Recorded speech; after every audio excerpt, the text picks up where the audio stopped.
Buenas tardes, estamos hoy iniciando la quinta fecha, este es el quinto módulo del curso de educación continuada que ha generado Crioholco Latam. En esta oportunidad tenemos un invitado de lujo, un amigo de Argentina, un amigo de Latinoamérica, el doctor Alejandro Madrigal Fernández. Él es hematólogo mexicano, ha obtenido una amplia experiencia profesional, ha pasado por las casas de altos estudios de Harvard, de Stanford, ha sido durante 1993 y el pasado 2020 el primer director científico del Centro Especializado sobre Patología Oncohematológica del Instituto de Investigaciones de la Fundación Anthony Nolan en el Reino Unido. Actualmente es profesor emérito de la Universidad de Monterrey, donde está haciendo actividades de ensayos clínicos y llevando adelante nuevas modalidades terapéuticas que ya nos va a contar, y ha sido galardonado por la excelentísima Orden del Imperio Británico en el área de salud, el OBE, The Most Excellent Order of the British Empire, para el área de salud. Actualmente también es profesor emérito para el UCLA y vamos a aprovecharlo al máximo. Les recordamos que al terminar la ponencia tenemos un tiempo de intercambio para preguntas, comentarios, y antes de darle el paso a Alejandro, queremos agradecer, como lo hacemos en cada uno de estos encuentros, a la Asociación Argentina de Hemoterapia, Inmunohematología y Terapia Celular, que ha dado su apoyo, a la institución del Perú, de Lima, de patología clínica, y a la Asian Association of Transfusion Medicine. Sin más, bienvenidos a todos. Les recordamos, por favor, mantenerse muteados. Tienen la opción de utilizar el chat para ir haciendo comentarios o preguntas que las retomaremos al momento del intercambio. Alejandro, bienvenido. Muchas gracias por darnos la oportunidad de escuchar tu experiencia. Muchas gracias, Claudio. Es un honor para mí estar con todos ustedes. Yo estoy en Londres aquí. Son las 8 de la noche, un día de verano que ha estado frío, y voy a tener el placer de presentarles algunas de las experiencias personales y de los desarrollos que estamos haciendo o que hemos hecho durante los últimos años en el avance de la terapia celular. Yo me he permitido cambiar un poco el título de la presentación y en la siguiente transparencia, Catalina N. Okay. Yo vean que le he llamado terapias avanzadas y me he permitido ser un poco presuntuoso y le he llamado más allá de la última frontera, y verán ustedes en la mitad de mi plática o como progresamos que es de lo que voy a estar mencionando, de lo que estamos innovando. Déjenme empezar por el principio, vamos a llamarlo así, la N. ¿La que sigue?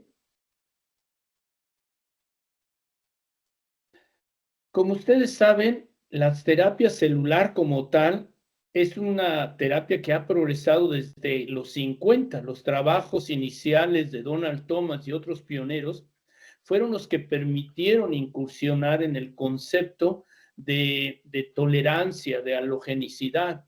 Gente como Peter Medawar, que le darían el premio Nobel, y profesor Donald Thomas, que también tendría el premio Nobel por sus contribuciones, permitieron iniciar el primer trasplante de células madres autólogo y luego posteriormente singénico.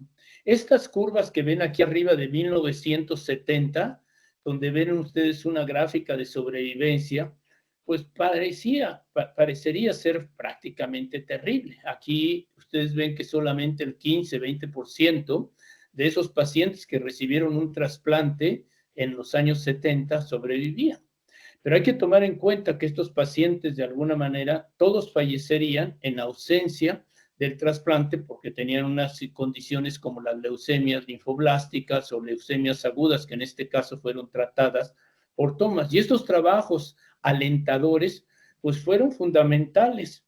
Y hay que recordar que el trasplante de células madres es terapia celular. Con él podemos curar no solamente enfermedades hematopoyéticas malignas, pero también otras condiciones como osteopetrosis, enfermedades autoinmunes y algunas otras condiciones.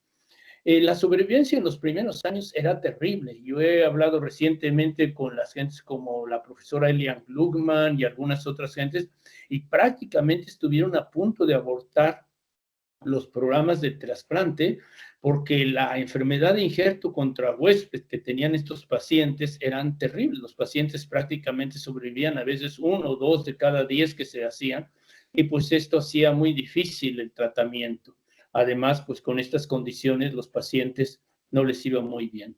Pero como ustedes ven a lo largo de los años, pues hubo una serie de nuevas terapias, la inmunosupresión, la ciclofosfamida, los medicamentos que permitieron empezar a usar con los antiinflamatorios y con la prednisona y con todo esto, tratar de controlar el rechazo y lograr que el trasplante se mejorara y llegar a lo que es ahora, pues lo que llamaríamos la última frontera, las de CAR T-cells y las inmunomoduladores que nos permiten controlar la respuesta inmune. Pero en todos estos años, aunque ha habido contribuciones, muchas de ellas incluso de premios Nobel, como la gente que han permitido entender CRISP y otras mutaciones, o Yamanaka, que hizo las IPS, y hablaré un poco de ellos. Algo pasó en 1974, la que sigue.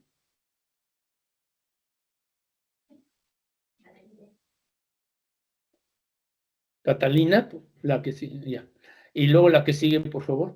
En 1974 fue una mujer, no un médico, no un científico, no un doctor, pero una mujer que cambió y sigue cambiando la vida de millones y millones de gentes y miles de pacientes. Esta mujer se llamó Shirley Nolan, la mamá de un niño que se llama Anthony, y la que sigue, por favor. No sé por qué está tan lento, Catalina. ¿Podríamos, cuando diga la que sigue, picarle rápido? Ok. Más, por favor, la que sigue. Shirley Nolan fue una mujer extraordinaria, que aquí la ven al lado izquierdo, derecho, demostrando afuera de la casa del primer ministro. Su hijo nació con una enfermedad que se llama Wisconsin-Andrich, una enfermedad maligna, no maligna, una enfermedad de un gen que se expresa en el cromosoma X, en un gen que se llama WASP, y que altera una proteína que es muy importante en la función de las plaquetas y el sistema inmune. Y estos pacientes desde chiquitos tienen una tendencia muy frecuente a enfermedades malignas, a enfermedades autoinmunes, desarrollan eczema y otras condiciones bastante serias. En el tiempo que nació, que fue en 1974, Anthony, la sobrevivencia no era mayor de 2 años. Ella, cuando nació, estaba en Australia, se enteró de que había habido un trasplante halogénico, esto quiere decir de un donante no relacionado, por primera vez en la historia en Inglaterra. Y ella escribió a los doctores, a los médicos, a la madre de este paciente que se llama Simon Bostek, y decidió venirse a Inglaterra. Llegó a Londres y al llegar a Londres, pues le pidieron que permaneciera, que lo iban a apoyar, pero que tenía que estar se puede decir, no hacer publicidad ni ninguna campaña, porque cuando trasplantaron al previo niño, Simon, causó tal, ¿cómo decir?, atracción de prensa y todo esto, que congestionó el hospital. Estamos hablando de 1973. Entonces, ella al principio aceptó que eso era el motivo, iba a ser. Pero cuando se enteró que para lograr encontrar un donante para Anthony, tenían que reclutar más de 80,000 donantes, y la velocidad con la que iban era muy lenta, pues ella se fue a los pubs, a las escuelas, a las iglesias, a todos lados, a tratar de convencer que era posible crear un registro de donantes. Y esto, pues, fue un cambio revolucionario, porque por primera vez existieron donantes. La que sigue, por favor.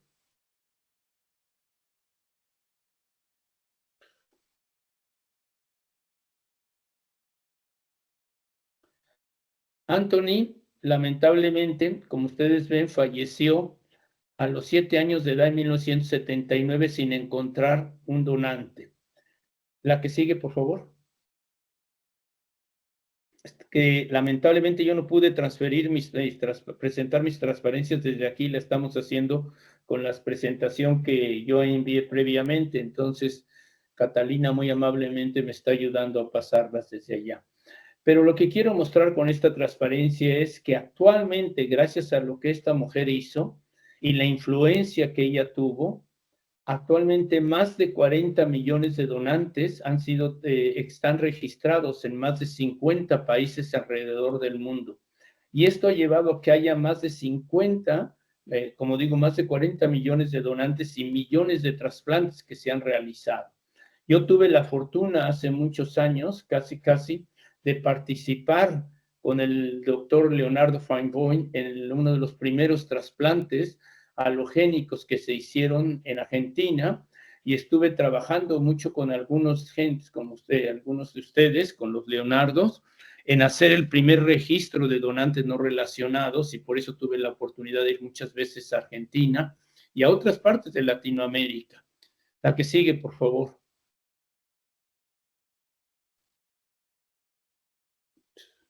La que sigue. Aparentemente está teniendo un poquito de problemas con un delay. Sí, ya lo noto. Entonces, yo lo que quiero contarles es un poco, pues ahora en base a esto, mi experiencia que yo tuve. La que sigue, por favor, son 3 puntos, así que podemos ir rápido en ellos. 1, 2, que sigue. Yo lo que he tratado de hacer, y es lo que les voy a contar, es trabajar en los conceptos, cómo podíamos entender el polimorfismo para incrementar la capacidad de encontrar donantes que fueran idénticos, encontrar un donante para todo aquel que lo requeriría y encontrar terapias innovadoras que nos permitieran mejorar el trasplante. La siguiente. Nosotros estamos familiarizados con el concepto de las células madres, sobre todo hematopoyéticas, su capacidad enorme que tienen de dividirse y de generar otras células. Nosotros sabemos que estas se encuentran generalmente en nichos que se encuentran en la médula, donde existe poco oxígeno, es su lugar favorito de ellas, pero algunas de ellas circulan en la periferia. En el humano, muy pocas células circulan en periferia una vez que el producto nace, que el niño nace. Cuando es fetalmente, hay aproximadamente 40, 50 células madre por microlitro, y por eso las células de cordón umbilical son tan eficientes el cordón umbilical en trasplante. Pero con células de humano, de adulto, tenemos que movilizarlas o extraerlas de la médula ósea. La que sigue, por favor.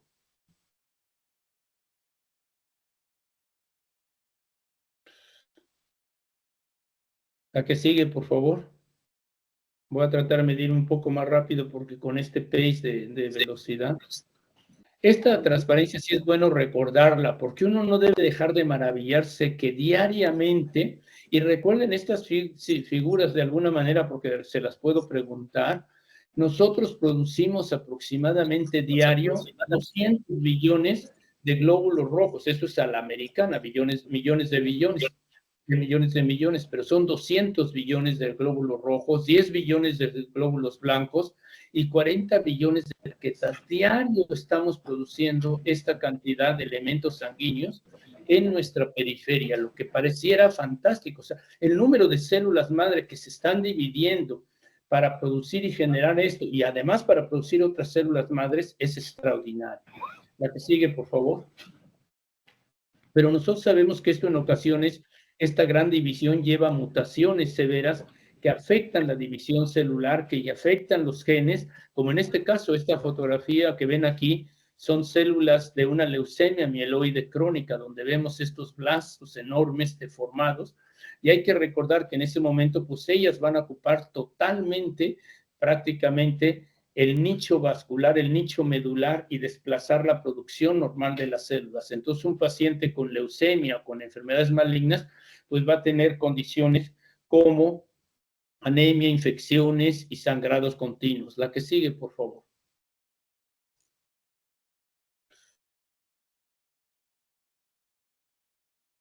La que sigue, por favor. Voy a irme un poco más rápido, quitando algunos puntos que tenía. Uno de los problemas que todavía tenemos, lamentablemente, en el trasplante, a pesar de que hay aproximadamente 40 millones de donantes, es que actualmente encontrar un donante apropiado y correcto, pues no es tan fácil. Y ya una vez que se encuentra, la sobrevivencia actual de los pacientes en general, post-trasplante, no es más alta que el 50-60%. La que sigue, por favor, esta es movilizada, entonces le podemos explicar varias veces, porque el 50% de los pacientes que fallecen, se puede decir, fallecen porque la enfermedad recae, porque tienen injerto contra huésped o porque tienen infecciones asociadas. La que sigue, por favor. Casi que le vas picando casi así. Hay múltiples factores que afectan el resultado del trasplante y esto es importante recordarlo. Por motivos de tiempo me voy a ir un poco rápido, pero todos ellos son críticos, la edad del paciente, la edad del donante. La edad del donante está cada día siendo uno de los puntos más elementales en el resultado del trasplante no relacionado. Nosotros, por ejemplo, en el Anthony Nolan cambiamos la edad del donante a menos de 17, bueno, de 17 años a 30 años en el registro. Hemos visto que la sobrevivencia de un paciente que se trasplanta con un donante de menos de 30 años tiene más de 10% de sobrevivencia que aquel que se trasplanta con adultos grandes. Pero de todos estos factores, el más crítico, el más importante, sigue siendo el grado de igualdad de las moléculas de HLA del donante y del recipiente. La que sigue, por favor.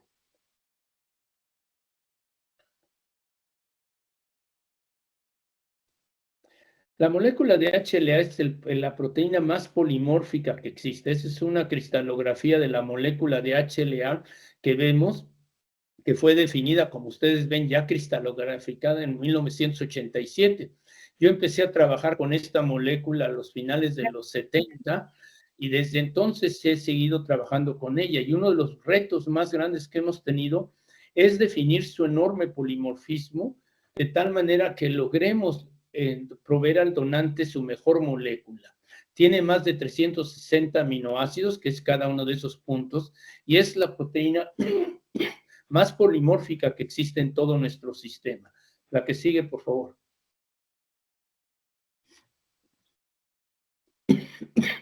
Estas proteínas se expresan codominantemente en la superficie de las células, prácticamente clase 1 de todas las células y clase 2 en células activadas. Y vienen, como digo yo, de diferentes sabores, clase 1 HLA-A, B y C, y codominantemente porque se expresan del padre y de la madre.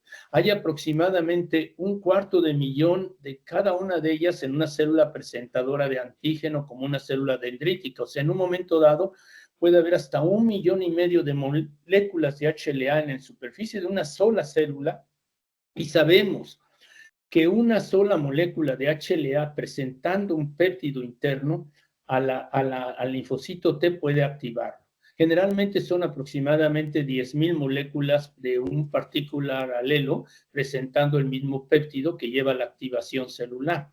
Pero esto es fascinante, que una sola molécula de HLA que es capaz de traer un péptido viral o un fragmento de un virus y activar a un linfocito T puede desencadenar una respuesta masiva que lleva a la eliminación de estas células. Incluso en menos de 20 minutos se ha visto que una célula infectada por citomegalovirus es capaz de procesar el virus, tomar proteínas de su superficie, por ejemplo, de la proteína P65, fragmentarla, y no tengo tiempo para explicarlo, en pequeños proteosomas, y estos ensamblarlos en el retículo endoplásmico y llevarlos a la superficie en menos de 25 minutos y desencadenar una respuesta seria de linfocitos T, sobre todo si hay memoria.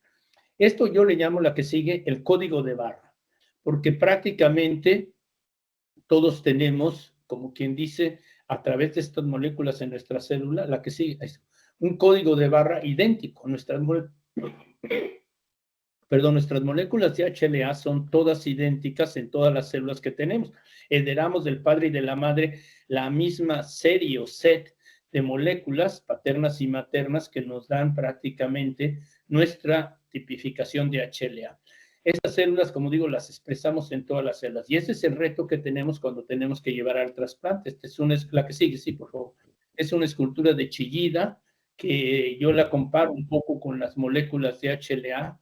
Aquí la ven, esta molécula, y casi estas cosas, estas personas que ven caminando, se las pueden imaginar ahí como péptidos virales que están entrando y queriendo infectar a la célula, y pues van a ser fragmentados y presentados en esa parte alta que ven, que sería el grupo que sigue. Chillida tiene otra escultura que se llama el peine del viento, que está también en San Sebastián. La que sigue. La que sigue, por favor. Voy a ir más rapidito. Tú ves, casi le vas picando, a modo que yo te diga, regresa. Aquí está el peine del viento. La que sigue, por favor. Y esta molécula pues es capaz de presentar péptidos a través de esta grupo. El polimorfismo de estas moléculas, como digo, es enorme, la que sigue, y llevarnos a entender este reto ha sido un reto fundamental de encontrar métodos que nos permitan entender este polimorfismo. Y hay que entender una cosa, que para un registro de donantes no relacionados, no solamente es desarrollar un método que nos permita tipificar a una molécula de HLA, pero que nos permita de alguna manera tipificarla en gran escala y con bajo costo, y que tengamos seguridad de que cuando terminamos la tipificación hemos completado el alelo sin tener que repetir la muestra, porque esto pues tiene un costo asociado. Acuérdense que el registro tiene que tipificar aproximadamente, por ejemplo, Tony Nolan tiene más de 1 millón de donantes. Hay, como les digo, 40 millones, y hay registros que tipifican casi cientos al día, y si el grado de repetición fuera muy alto, pues esto llevaría a un costo elevado. Además, cada una de estas muestras debe de reducirse la tipificación prácticamente a un costo de 30, 40 dólares o menos por tipificación. Y esto nos ha llevado a desarrollar todas estas técnicas. La que sigue, por favor, que no voy a entrar mucho en detalle en ellas, pero que durante mucho tiempo, pues yo incursioné en ellas. Aquí ven, por ejemplo, usando métodos bioquímicos, vemos unos geles de doble dimensión de la clase 2, donde a la derecha de las proteínas estas que se ven como manchas, están las cadenas alfa, a la izquierda, perdón, y a la derecha las cadenas betas y las cadenas invariantes. Y esto nos llevó a estudios pues, que tuvimos que hacer para desarrollar anticuerpos monoclonales, analizar el polimorfismo con diferentes genes y transfectarlos y tratar de entender su polimorfismo. La que sigue, por favor, y desarrollar otros métodos que nos fueron permitiendo avanzar en el transcurso de la ciencia. Y aquí ven a Sanger, uno de los genios más importantes del siglo pasado. Él recibió 2 premios Nobel, uno por descubrir la secuencia de proteínas, secuenció por primera vez las proteínas de insulina, y posteriormente, en 1980, fue uno de los inventores o del método que se llama de Sanger, lleva su apellido, que nos permite secuenciar. Yo recuerdo bien cuando aprendí estas técnicas, qué precioso era casi descubrir el código genético. Con él, las 4 siglas que ven aquí del código genético GCAT, pues nos permitían leer una proteína. Por ejemplo, aquí ustedes ven que la primera proteína que vemos aquí, el GTC, es el primer aminoácido que le llamamos el codón inicial, que codifica para metionina, ¿no? Y así lleva uno a descubrir todo esto. Estos métodos han avanzado enormemente. La que sigue.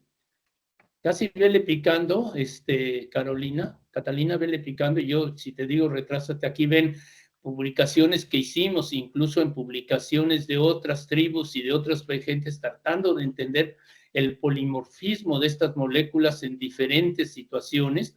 Por ejemplo, encontramos que el polimorfismo, y esto es interesante, en los indios de Brasil, los cangamis guaraní tenían un polimorfismo muy avanzado, que era muy diferente en el locus B, porque estaba, como quien dice, encontrando un equilibrio para en cierta forma, responder al reto biológico que tuvo la población indígena desde la conquista, donde toda esta carga biológica llegó a una serie de cuellos de botella de la población, y esto lo vemos en todas las poblaciones de Latinoamérica, y esto pues nos llevó a demostrar esto. Por ejemplo, en el segundo artículo encontramos que la molécula de HLA-B27, una molécula que se asocia con espondilitis anquilosante, encontramos que esta molécula llega a la superficie, se puede decir vacía, sin péptido, y es posible, como propusimos en este artículo, que fuera capaz de captar péptidos propios. La que sigue, por favor.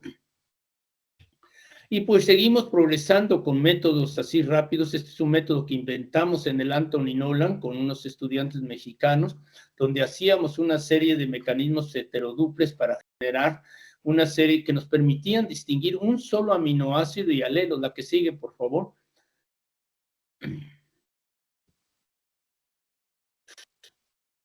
Síguele picando cuando veas. Aquí rápidamente se ve una serie de pacientes con cordón umbilical que recibieron donantes de cordón o aplaidénticos, y ven cómo podemos con este método distinguir el quimerismo de estos pacientes post-trasplante. La que sigue, por favor.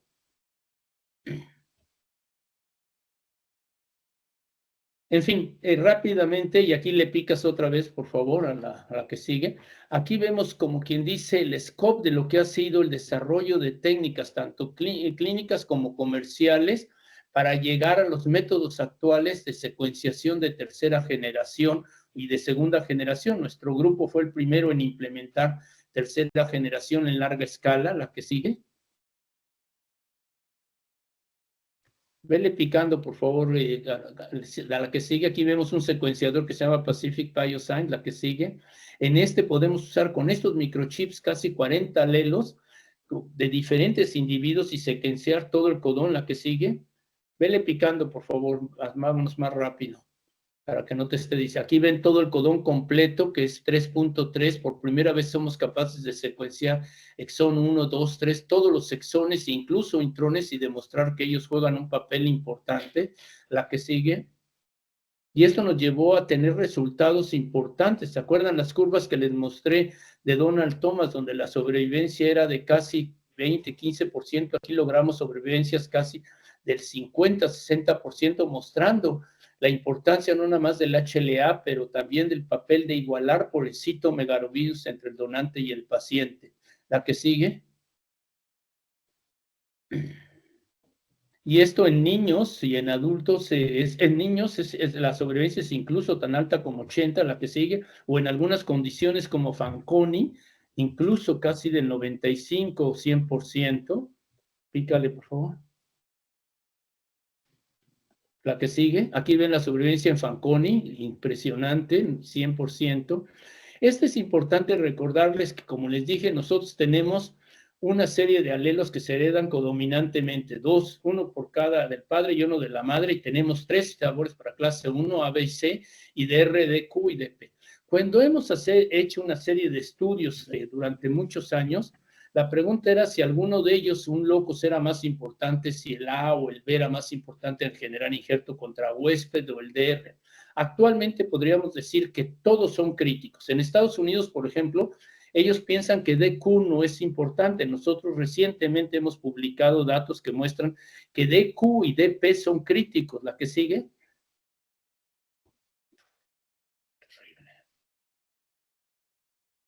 Estas son publicaciones desde el 91, donde demostrábamos que de alguna manera las moléculas, como les digo, sobre todo los péptidos de clase 1, la que sigue, por favor. Esta se me repitió aquí.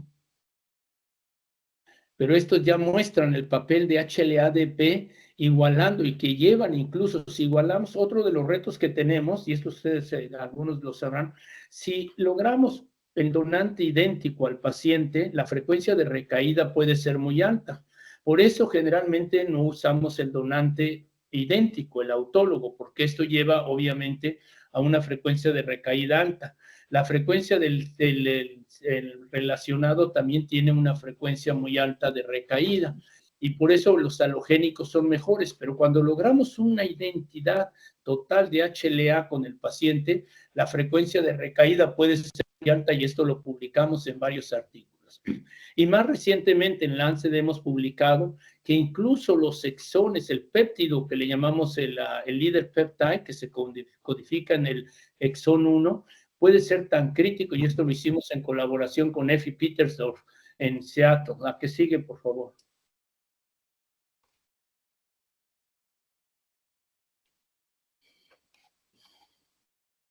Todo esto es importante en igualarlo. Y esto nos ha llevado, la que sigue, por favor, a lograr que todos tengamos una serie de opciones. La que sigue. Aquí les voy a contar una anécdota interesante que tuve una experiencia aquí. Como ustedes saben, siempre se le ha dado el crédito del descubrir los trasplantes, el cordón umbilical como otra fuente de cordón umbilical de células madre a Bruce Meyer, que trabajaba en la Rockefeller. Y Eliane Gluckman pues, fue la primera que hizo el primer trasplante de cordón umbilical en Francia en los 88, y luego Pablo Rubinstein creó el primer banco.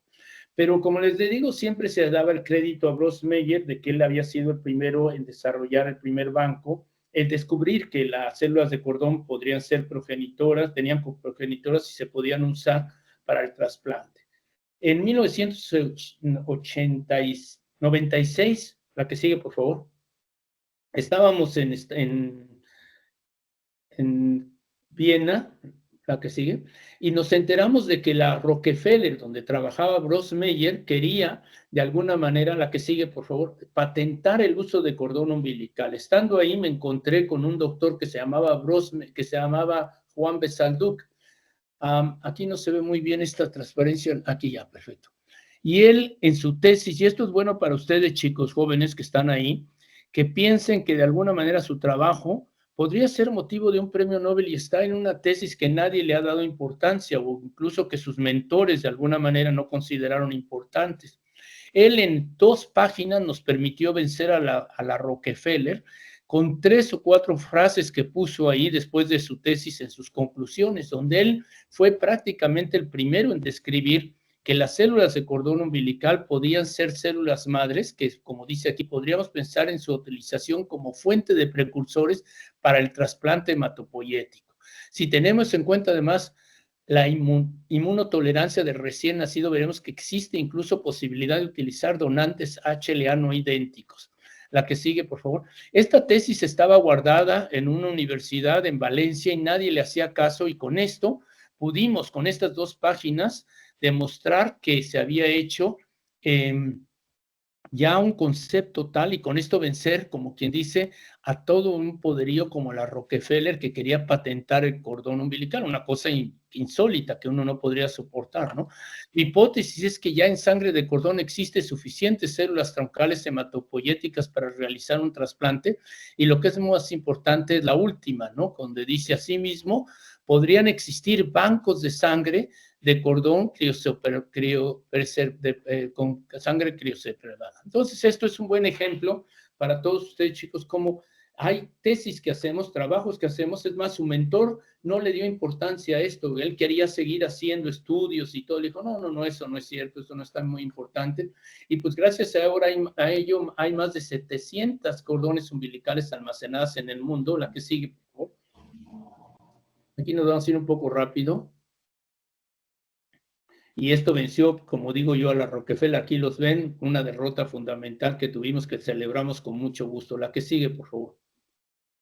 Obviamente, la que sigue, por favor, rápido, vámonos aquí rápido. El cordón umbilical ha sido una fuente muy importante de precursores y se usan, aquí ven a Pablo Rubinstein, a Sergio Querol, que también es amigo de nuestro amigo Claudio, que está aquí con nosotros, en Dofur, y ya ha sido gente pionera, y su esposa. La que sigue, por favor.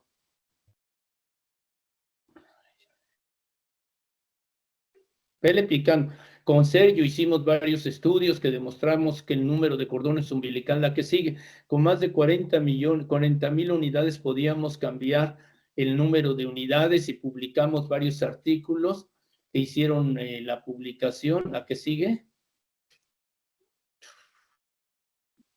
La que sigue. Actualmente el banco de cordón umbilical tiene, vele picando por favor, así rápido. Y esta es una parte rápida donde hemos visto que, por ejemplo, elementos del cordón umbilical como el plasma nos pueden permitir usarlos.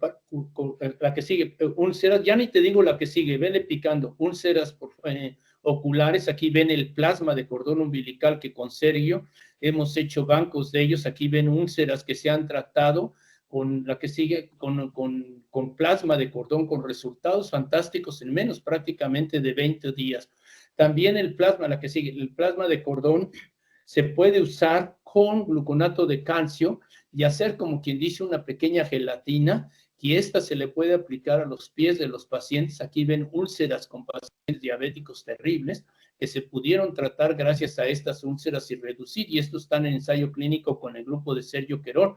Yo tuve la oportunidad de estar yendo con Sergio casi prácticamente durante 4 años y trabajar con ellos. Adelante, adelante. La que sigue, por favor. Actualmente voy a entrar más al concepto ahora de haploidéntico y cell therapy. La que sigue. No le dejes de picar, por favor, Catalina.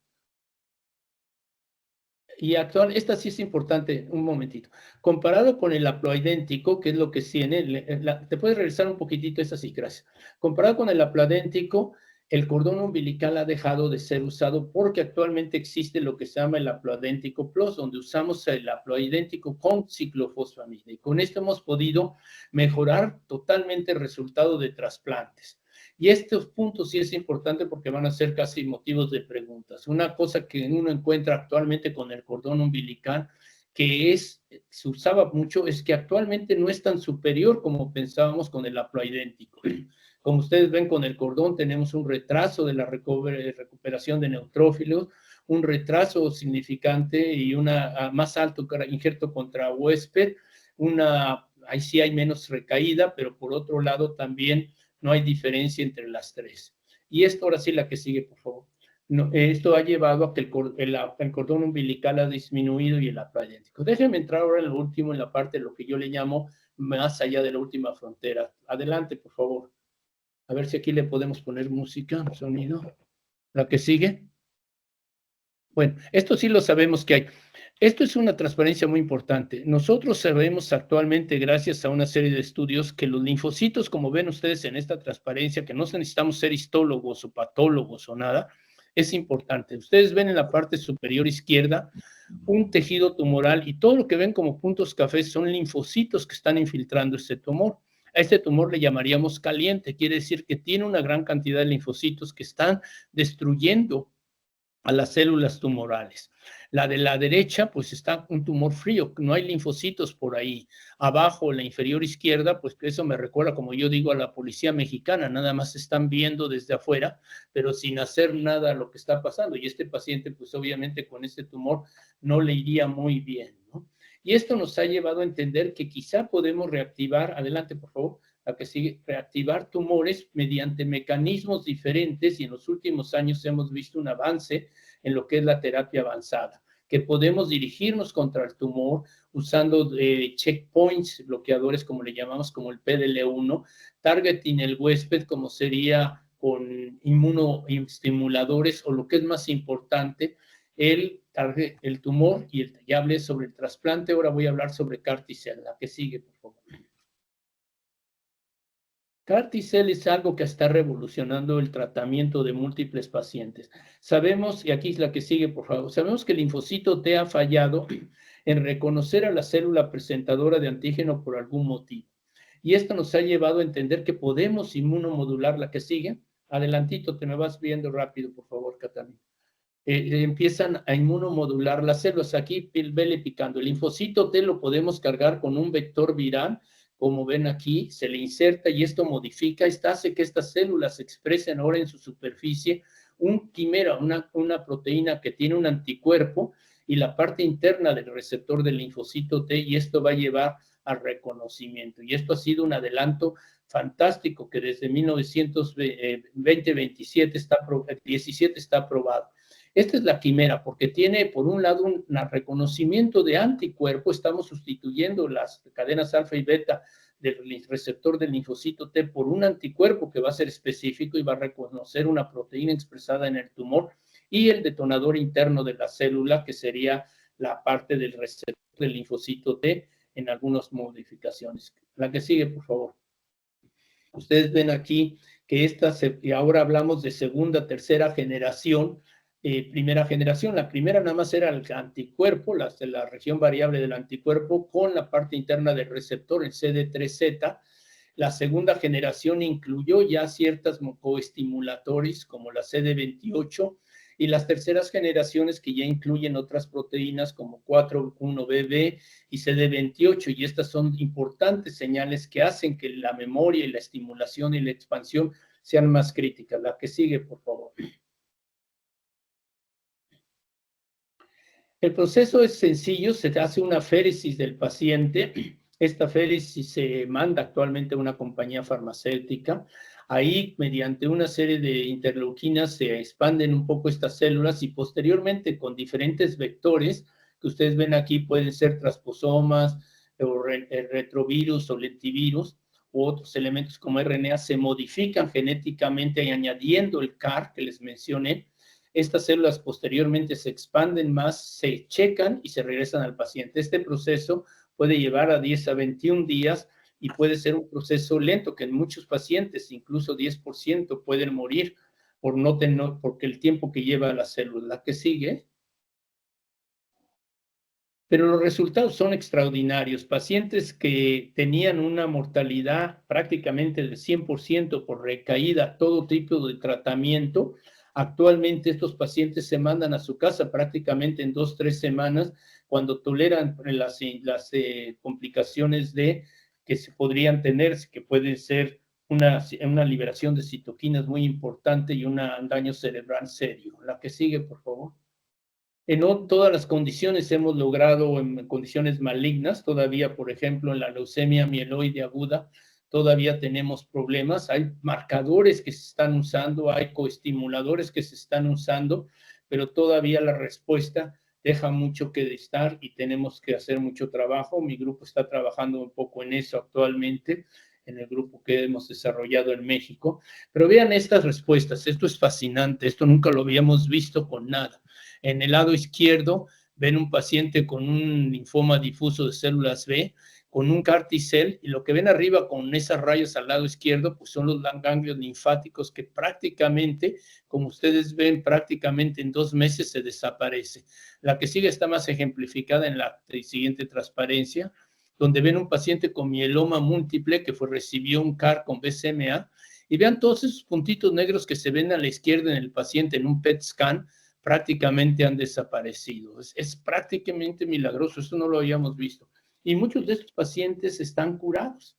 Todavía en leucemia mieloide aguda, en mieloma múltiple no hemos hablado de curación, pero esto ha llevado a una explosión como nunca hemos visto en el área de la colaboración coindustrial y académica. Esto ha llevado, como ustedes actualmente, a más de 36 productos aprobados en diferentes terapias que van incluyendo hematología, pero también otras condiciones como incluso oftalmología u otros problemas en detalle.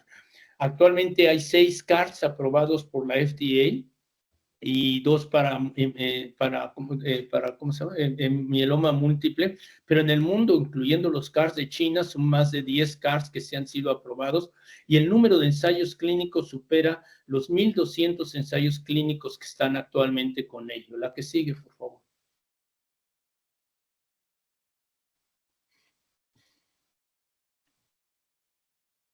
Y vean aquí rápido, aquí pasa rápido, por favor, las que siguen. Aquí vemos en enfermedades autoinmunes, me va rápido, aquí ven también en enfermedades incluso del trasplante de riñón, donde se puede evitar las células halogénicas, donde se puede evitar el rechazo.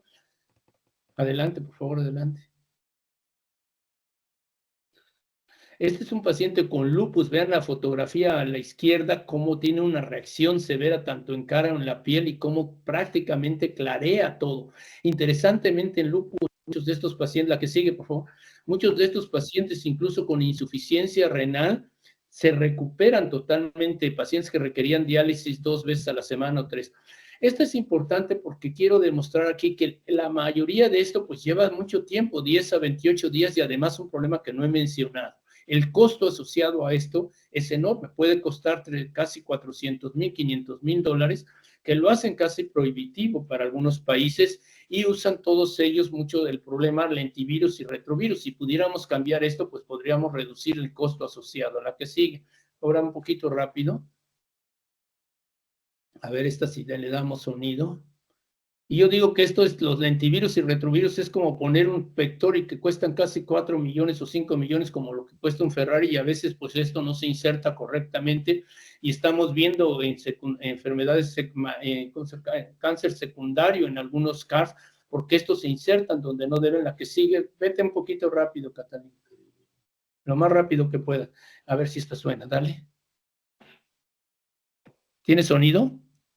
Bueno, esto era como para mostrar que lo que estamos tratando, queremos ir más allá de la última frontera. Está ahí, la música era de las guerras de las galaxias, y entonces estamos tratando actualmente pues de generar elementos que nos permitan hacer CARs más halogénicos, usando células CAR T-cells que nos permitan modificarlas, y he juntado un grupo que yo le llamo los 7 magníficos, donde combinamos a través de ellos en Europa una serie de elementos que nos permiten quizá llegar a producir CARs que serían off-shells, CARs que van a poder ser disponibles rápidamente de ello, ¿no? A ver si viene la que sigue. Y esto le llamo Beyond CAR T-cells, y es una colaboración que tenemos entre el BCT, Alemania y España. Estos son los 7 magníficos que vienen de Alemania, de Holanda, de Francia. La que sigue, por favor, de Italia, con Lorenzo Moreto, unos genios de la célula CNK.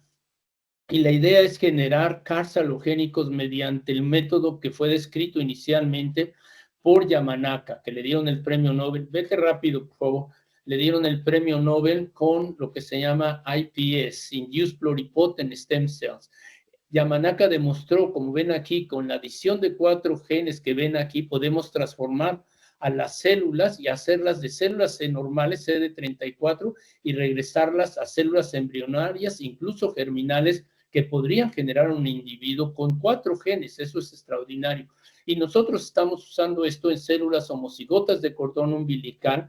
Les añadimos este cóctel, aquí ven un cordón adelante, las células de cordón, le añadimos el cóctel de Yamanaka, y estas células se transforman, como ustedes ven, en todos los elementos que son primordiales, como el endodermo, donde sabemos que de ahí sacamos neuronas o sacamos piel. La que sigue, o ectodermo, que sacamos pues elementos como pulmón y todo esto, o lo que es más complejo y es lo que queremos nosotros. Perdón, lo dije al revés, ecto era la neuronas. El mesodermo, donde sacamos actualmente las células que estamos más interesadas, los elementos sanguíneos. La que sigue, por favor. Y esto estamos diferenciándolas actualmente en elementos, como ven aquí, ya elementos sanguíneos, y nosotros podemos generar, y estos son 2 grupos donde podemos granulocitos, mielocitos y eritrocitos. O sea, todos los elementos a partir de una célula la retrodiferenciamos y la llevamos otra vez a la formación de elementos, y lo que queremos es llevarla, la que sigue, a elementos que produzcan células NK, porque estas células van a ser idénticas todas y las vamos a poder cargar. Y aquí ven a la izquierda de esto, que es nuestra célula pluripotente, y ahora le tenemos que meter un vector, pero no queremos meterle adelante, por favor, un vector viral, sino queremos meter lo que llamamos un sistema de transposomas que nos permitan meter elementos múltiples dentro de la célula. Yo le llamo a estos transposomas, la que sigue, el trenecito, porque estas células, estos transposomas que los ha desarrollado uno de los partners que ven ustedes aquí, cada una de estas cosas amarillas sería un vagón, y lo que se ve en medio son lo que se llaman splicing, y estos trenecitos nos permitirían a través de transposomas diferenciar prácticamente o llevar a la activación de las células. Si tenemos en morado lo que sería el promotor, la ingeniería. Y esto además lo podemos por recombinación homóloga depositar donde queremos en el genoma. En este caso hemos escogido el CCR5 porque es un gen que puede uno bloquearlo, anularlo y no hay problema. Y por recombinación, como dice ahí, homologous recombination, la que sigue, podemos depositarla casi como si fuera una nave espacial que queremos, y la depositamos donde lleguemos y estemos ahí, la que sigue. Pero este trenecito es muy importante porque nos permite meter múltiples genes. Podemos, aquí miren, por ejemplo, estos son los 4 vagones del trenecito. En el primero nada más metimos el primer vagón, segundo vagón, tercero, y ven cómo se llena. Pero más importante, la que sigue, podemos poner otros 4 vagones si necesitamos por recombinación. Aquí ven en la parte izquierda como el primer trenecito, los 4 vagones los llenamos primero de verde, y ya le tratamos de poner lo que sería el cherry tree y no podemos. Le añadimos otros 4 vagones y ahí podemos meter otros 4 genes si queremos.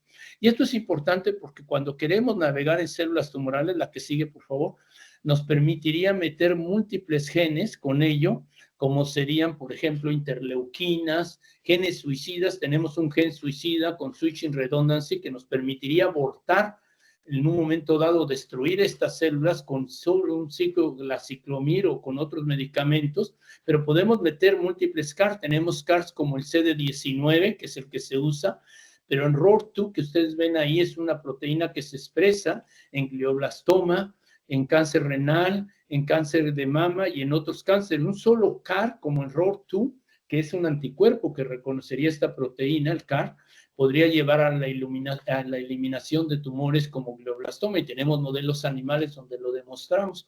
Y vean ustedes que ahí podemos en otro vagón poner interleuquinas, quimoquinas que nos permitirían llegar al tumor, y estamos progresando. Ya tenemos, como quien dice, estos vectores en células tumorales, en células NK que las hemos transformado. Ya estamos demostrando que estas células con estos CAR son capaces de llevar a destrucciones de células tumorales. Vamos a empezar modelos animales, estamos esperando unos grants que se nos van a dar en Europa, hemos aplicado. La que sigue, por favor.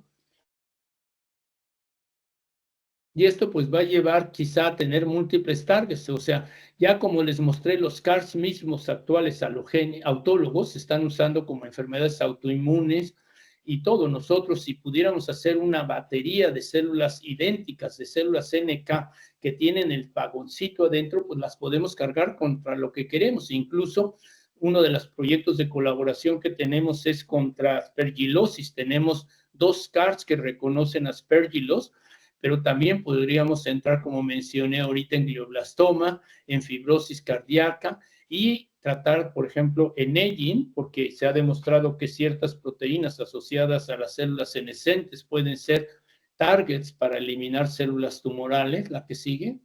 Y esto pues es un proyecto que nos está llevando a un estado que esperamos vamos a tener CARs. ¿Cuál es la ventaja de esto? Que esto va a ser off-shelf, que va a estar congelado y que vamos a tener, como quien dice, de diferentes CARs con los que necesitemos.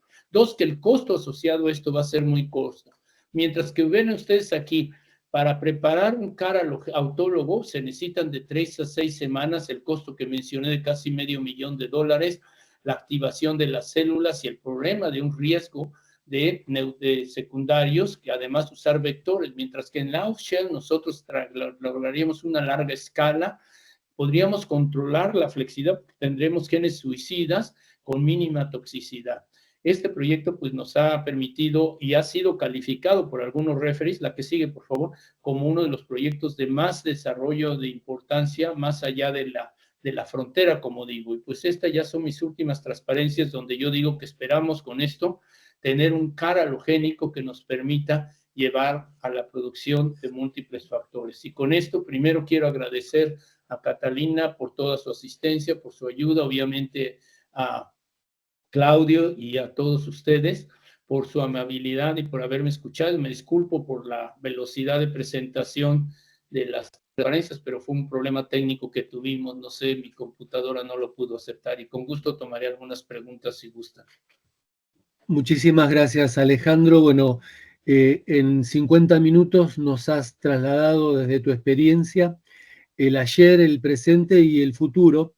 Quería consultarte, parte de la audiencia trabaja en bancos de sangre de cordón umbilical, donde son bancos de tipo privados, donde hay muchas muestras almacenadas que no han sido utilizadas y que hoy por hoy, escuchándote y viendo las alternativas de la trasplantología clásica, por allá cuando en el 88 se hizo el primer trasplante de cordón umbilical exitoso, como mencionaste bien, por Elian Gluckman, hoy por hoy el haploidéntico ha ido reemplazando lentamente la terapia convencional o clásica.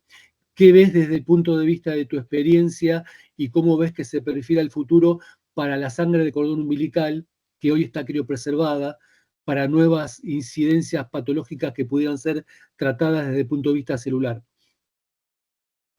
Yo creo que tenemos ahorita una gran oportunidad con todo lo que hemos aprendido en los últimos años Yo digo que ojalá yo pudiera haber empezado mi carrera ahorita, porque lo que existe con métodos para modificar el genoma como CRISP y otros nuevos métodos que están surgiendo con el uso de RNA y con otros productos, con el grupo esto que menciono de CARS y la manera de insertar vectores y modificar elementos celulares que nos permiten cambiarlo, pues estamos viendo lo que nunca habíamos visto. Además, pues se están haciendo se están haciendo métodos que nos permiten dirigir la terapia génica, como estamos viendo, a modificar simples mutaciones, y esto pues va a ser algo que va a ser una revolución que en los próximos 15 a 20 años va a ser importantísimo.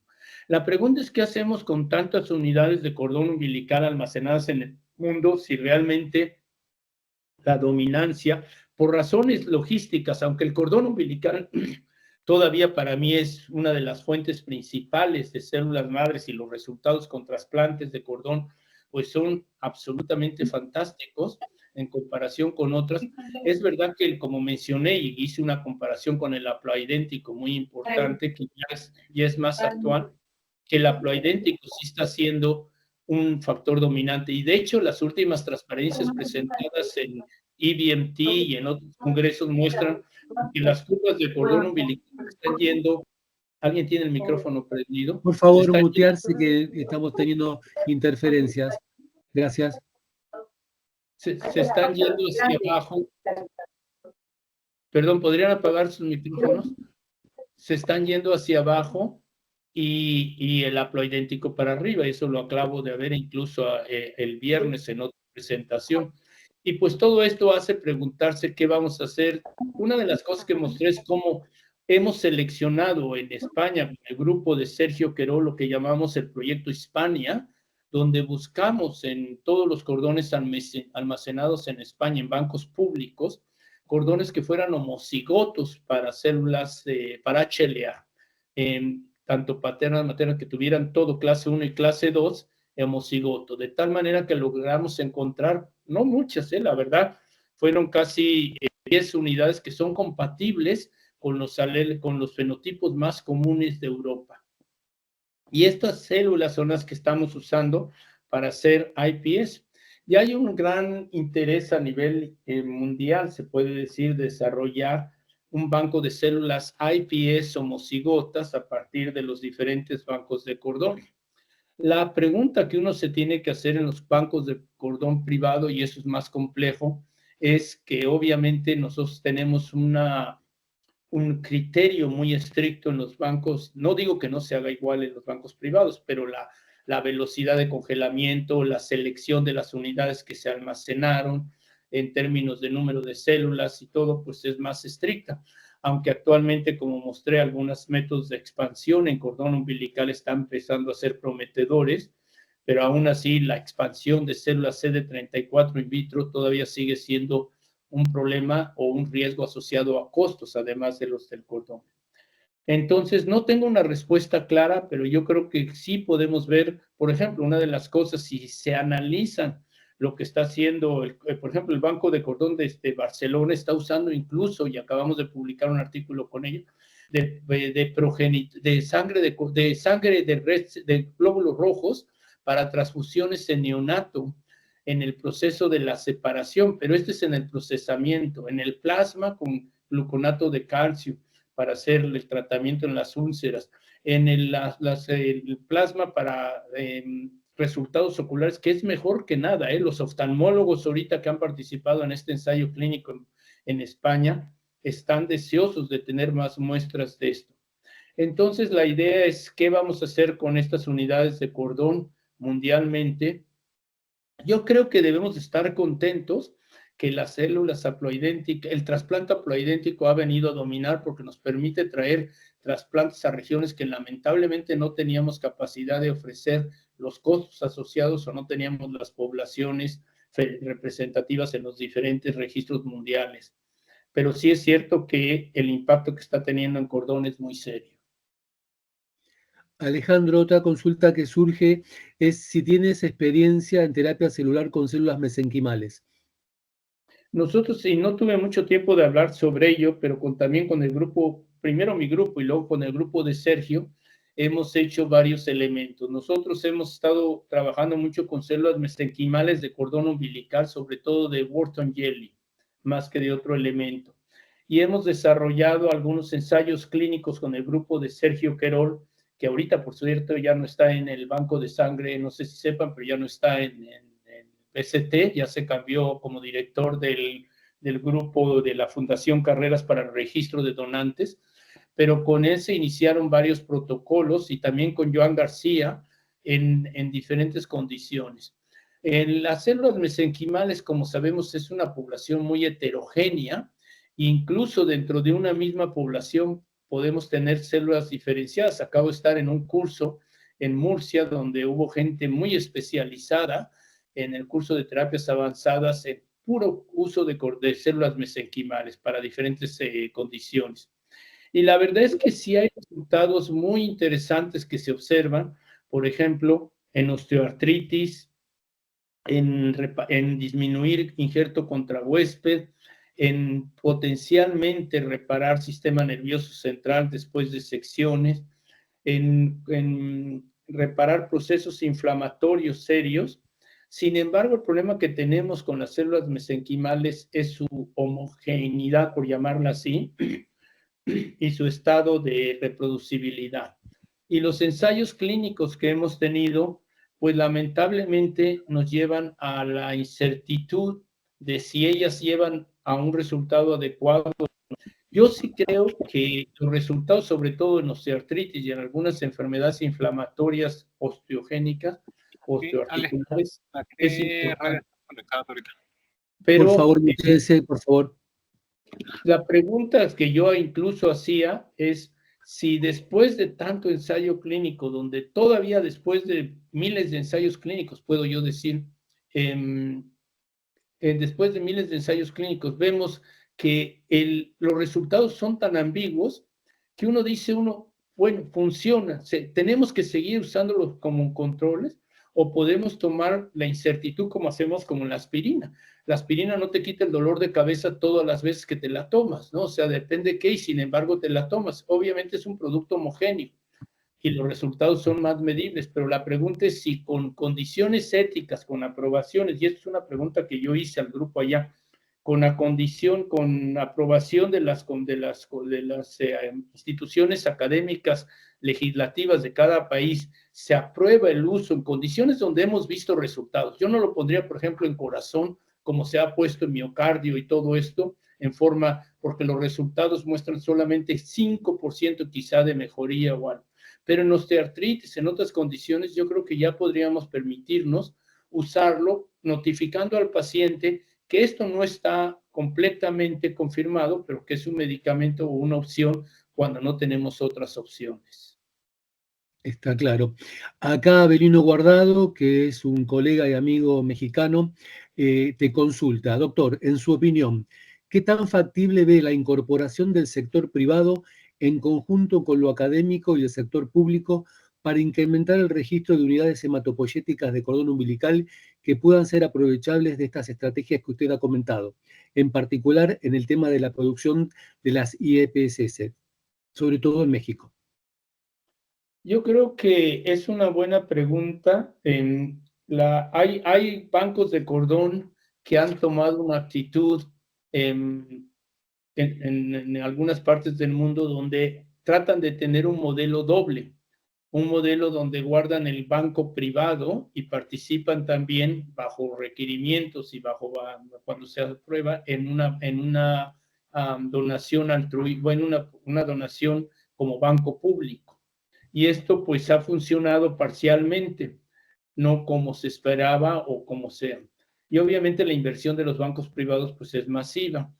Yo creo que la pregunta es si éticamente, bajo autorizaciones de primera instancia con los donantes o con las gentes que están pagando los bancos y las unidades, se puede posteriormente cambiar el curso o el uso de estas células para otras razones. Entonces, yo creo que debe de haber una colaboración. Obviamente es un material valioso cuando existe, y tratar de trabajar en conjunto con la ciencia para mejorar el uso. Yo nunca he sido, se puede decir, muy enfocado al banco privado para nada, porque yo siempre he apoyado al banco público. Sin embargo, el hecho de que hay tantas unidades que están ahí, se podrían seleccionar, se podrían hacer demostraciones random de algún número de cuando estas unidades, si ya no existiera el apoyo, el interés de que se mantuvieran privadamente, a ver la calidad de los bancos, se pudieran hacer varias cosas para ver la cantidad de estas muestras y lograr en algunos bancos que se lograra el uso con bancos privados, públicos. Yo cuando dirigí, fundé el Anthony Nolan, el cordón umbilical, hubo varios bancos privados que quisieron prácticamente unirse al banco del Anthony Nolan en esa colaboración.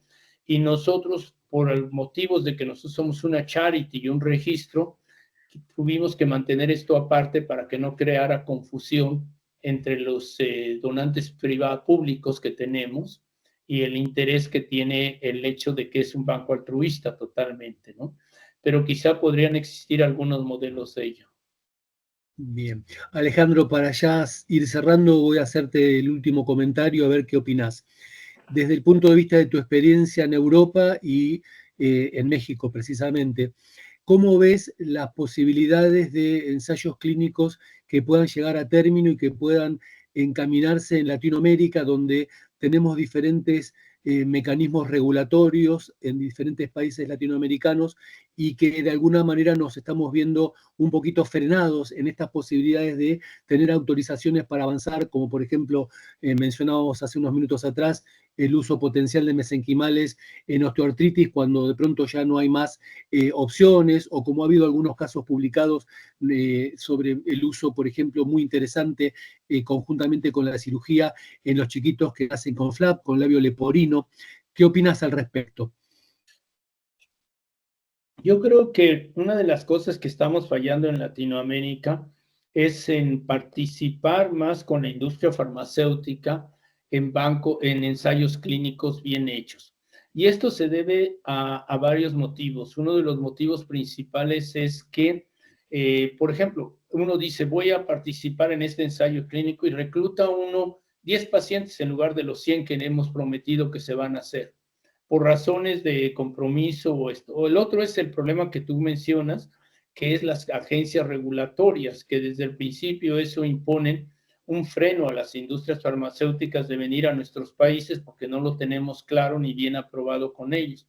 Yo creo que tenemos que trabajar muy en conjunto todos, no solamente en nuestro propio país, pero en todo, en una forma global, y lograr una serie de fórum.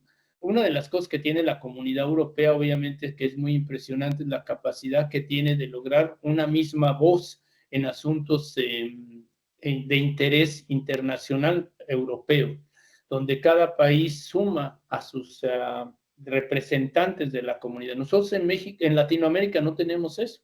Cada país obviamente se rige por sus propios criterios. Sin embargo, yo creo que sí debemos de tratar de que haya una network de agencias regulatorias Latinoamérica, si no es que no la hay, perdón mi ignorancia en ello, quizá la existe y no la hay, donde nosotros tengamos mayor voz, donde nosotros participemos más. Y si no, tenemos que invitarla a las redes cada día más de regulatorias, no como un agente que no que nos complica la vida, pero al contrario, trabajar con ellos en desarrollar esto y con la industria farmacéutica para que ellos nos ayuden. Ellos se van a beneficiar mucho porque, como tú dices, tenemos condiciones diferentes, tenemos más número de pacientes si los pudiéramos reclutar, sostenibilidad. Yo hice un análisis de esto, de los ensayos clínicos en México y de las posibilidades que podría haber para participar en ello y lo que nos estamos perdiendo, y es terrible, terrible, terrible, porque los países en desarrollo ahorita están invirtiendo millones y millones a las terapias celulares avanzadas, y es importante ser parte de este escalamiento que está viendo, o es que escalonamiento, perdón, que está viendo en el desarrollo de estas terapias. Y eso yo creo que nuestras sociedades deben de juntar a través de los representantes, de los líderes de cada sociedad, la de Argentina de terapia celular o de hematopoiesis y oncología, con la de México, con las academias, lograr tener un foro, una presentación permita. Es necesario porque nosotros, una de las cosas más tristes que tenemos en Latinoamérica es que, por ejemplo, en la leucemia linfoblástica aguda, que voy a poner por ejemplo, actualmente esta leucemia en México, en los años, bueno, en el mundo voy a decir, hace 25 años la mortalidad era muy alta, o sea, la sobrevivencia en leucemia linfoblástica aguda era prácticamente, si era afortunado, 50%, y eso ya contando algunos milagros entre ellos.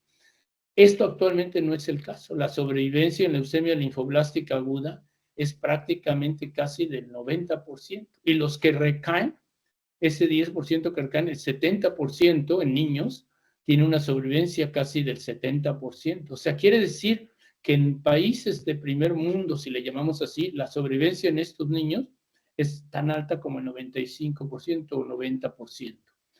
En México, la frecuencia de leucemia linfoblástica aguda es más alta que en muchos otros países, casi 5 por cada 100,000 habitantes, o casi 6. Lo mismo pasa en Perú y en algunas otras entidades.